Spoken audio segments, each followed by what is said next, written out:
ఈ వీడియోలో మనం కొన్ని అద్భుతమైన మరియు ఇప్పటికీ పరిష్కారం కాని మిస్టరీల గురించి తెలుసుకోబోతున్నాం.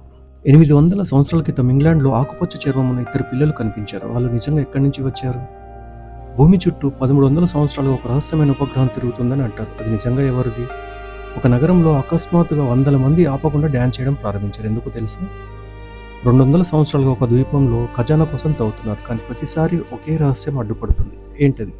Welcome to global journal.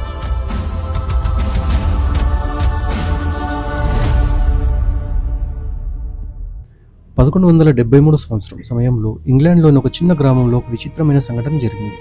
వూల్పిట్ అనే గ్రామం దగ్గర రైతులు పొలాల్లో పనిచేస్తుండగా ఒకరోజు అకస్మాత్తుగా ఆకుపచ్చ రంగు చర్మం ఉన్న ఇద్దరు చిన్న పిల్లలు కనిపించారు.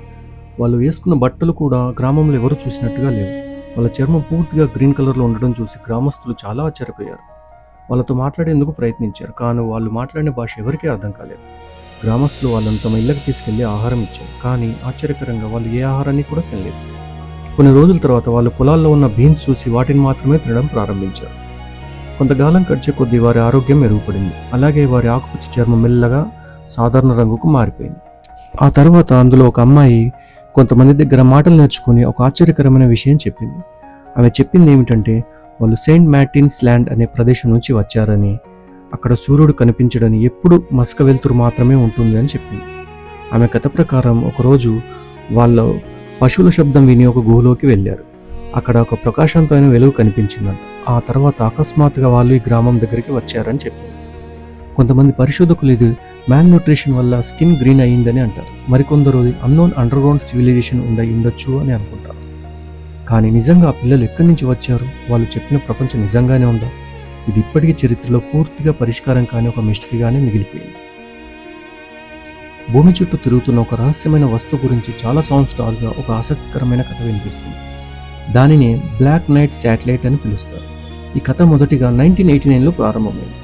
ప్రసిద్ధ శాస్త్రవేత్త నికోలా టెస్లా తన ప్రయోగాల సమయంలో స్పేస్ నుంచి కొన్ని విచిత్రమైన రేడియో సిగ్నల్స్ వచ్చినట్టు చెప్పారు. ఆ సమయంలో చాలామంది అది ఏలియన్ సివిలైజేషన్ నుంచి వచ్చిన సిగ్నల్ కావచ్చు అని అనుకున్నారు. కానీ తర్వాత 1950లలో అమెరికా రాడార్ సిస్టమ్స్ భూమి చుట్టూ తిరుగుతున్న ఒక తెలియని ఆబ్జెక్ట్ని గుర్తించాయి. ఆ సమయంలో ఇంకా చాలా శాటిలైట్స్ లాంచ్ కాలేదు, కాబట్టి అది ఏమిటి అనే ప్రశ్న చాలా మందిని ఆశ్చర్యపరిచింది. 1960లో కూడా అమెరికా రాడార్ ఒక డార్క్ ఆబ్జెక్ట్ ఆర్బిట్లో ఉందని గుర్తించాయి. తర్వాత 1998లో నాసా ఆస్ట్రోనాట్స్ స్పేస్ మిషన్ సమయంలో తీసిన కొన్ని ఫోటోలలో ఒక బ్లాక్ కలర్డ్ ఆబ్జెక్ట్ కనిపించింది. ఆ ఫోటోలు బయటకు వచ్చిన తర్వాత చాలా మంది అదే బ్లాక్ నైట్ శాటిలైట్ అని అనుకున్నారు.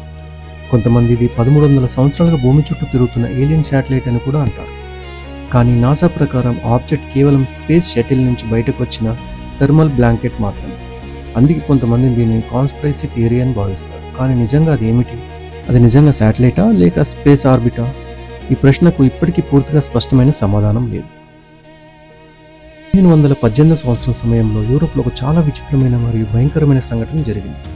ఈ సంఘటన స్ట్రాస్బర్గ్ అనే నగరంలో జరిగింది. ఒకరోజు ఫ్రౌ టార్ఫీ అనే మహిళ అకస్మాత్తుగా రోడ్డుపై డ్యాన్స్ చేయడం ప్రారంభించింది. మొదట ప్రజలు అదొక సాధారణ సంఘటనగా భావించారు, కానీ ఆశ్చర్యకరంగా ఆమె గంటల తరబడి ఆపకుండా డ్యాన్స్ చేస్తుంది. తర్వాత రోజు కూడా అలాగే కొనసాగింది. కొన్ని రోజుల్లోనే ఇంకొంతమంది కూడా అదేలా డ్యాన్స్ చేయడం ప్రారంభించారు. కొద్ది రోజులలోనే దాదాపు 400 మంది వరకు డ్యాన్స్ చేస్తూ కనిపించారు. వాళ్ళు రోజుల పాటు ఆపకుండా డ్యాన్స్ చేశారు. అలసట, దాహం వల్ల కొంతమంది కింద పడిపోయారు. చరిత్రకారుల ప్రకారం కొంతమంది హార్ట్ అటాక్ మరియు ఎక్సేషన్ వల్ల చనిపోయారు.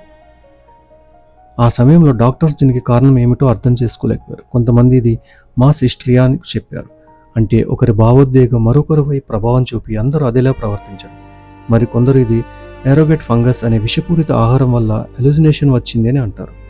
కానీ నిజంగా ఎందుకు ఆ ప్రజలు రోజుల పాటు ఆపకుండా చేశారు? ఇది ఇప్పటికీ చరిత్రలో ఒక విచిత్రమైన మిస్టరీగా మిగిలిపోయింది. కెనడాలో ఒక చిన్న ద్వీపం ప్రపంచంలోని అత్యంత ప్రసిద్ధ ట్రెజర్ మిస్టరీస్లో ఒకటిగా పేరు పొందింది. ఆ ద్వీపం పేరు ఓక్ ఐలాండ్. 1795లో డానియల్ మ్యాక్జినిస్ అనే యువకుడు ఈ ద్వీపంలో ఒక పెద్ద చెట్టు దగ్గర భూమి కుంగిపోయినట్టు గమనించాడు. అతనికి అక్కడ ఎవరో ఖజానా దాచి ఉంటారు అనే అనుమానం వచ్చింది. అతను తన ఇద్దరు స్నేహితులతో కలిసి తవ్వడం ప్రారంభించాడు. కొన్ని అడుగుల లోతులో వాళ్లకు వుడెన్ ప్లాట్ఫామ్స్ కనిపించాయి. ప్రతి 10 అడుగులకోసారి చెక్కతో చేసిన పొర కనిపించడం వల్ల అది సహజమైన గుంత కాదని వాళ్ళు అనుకున్నారు. ఇంకా లోతుగా తవ్వినప్పుడు ఒక రాయి మీద వింత సింబల్స్ కూడా కనిపించాయని చెప్తారు. కొంతమంది పరిశోధకులు ఆ సింబల్స్ అర్థం 40 feet below 2 million pounds are buried అని అనువదించారు. అంటే అక్కడ పెద్ద ఖజానా దాచినట్టు భావించారు. అప్పటి నుంచి చాలా ట్రెజర్ హంటర్స్ ఆ గుంటను తవ్వడానికి ప్రయత్నించారు. కానీ ఒక పెద్ద సమస్య, ఎంత లోతుగా తవ్వినా సముద్రం నుంచి నీళ్లు గుంతలోకి వచ్చి నిండిపోసాగాయి. దాంతో తవ్వకం ఆగిపోతుంది. అందుకే ఆ గుంతను మనీ పిట్ అని పిలవడం ప్రారంభించారు. 200 సంవత్సరాలుగా అనేక కంపెనీలు మరియు అన్వేషకులు ప్రయత్నించినా నిజంగా ట్రెజర్ ఉందా లేదా అనేది ఇప్పటికీ పూర్తిగా బయటపడలేదు. ఓకే ఫ్రెండ్స్, ఇలాంటి ఆసక్తికరమైన మిస్టరీలు మరియు ప్రపంచంలోని విచిత్రమైన సంఘటనల గురించి తెలుసుకోవాలంటే మన ఛానల్ని ఇప్పుడే సబ్స్క్రైబ్ చేయండి. నచ్చితే లైక్ చేయండి, మీ అభిప్రాయాన్ని కామెంట్లో చెప్పండి, ఇంకా మీ ఫ్రెండ్స్తో షేర్ చేయండి. మీరు ఇచ్చే లైక్స్ మరియు కామెంట్స్ మాకు చాలా మోటివేషన్స్ ఇస్తాయి. మీరు వీడియోని ఇంతవరకు పూర్తిగా చూశారంటే మీకు నచ్చిందని అనుకుంటున్నాను. కాబట్టి ఒక లైక్ చేసి సపోర్ట్ చేయండి. ఇంకా ఇలాంటి మిస్టరీలతో మళ్ళీ కలుద్దాం. Signing off.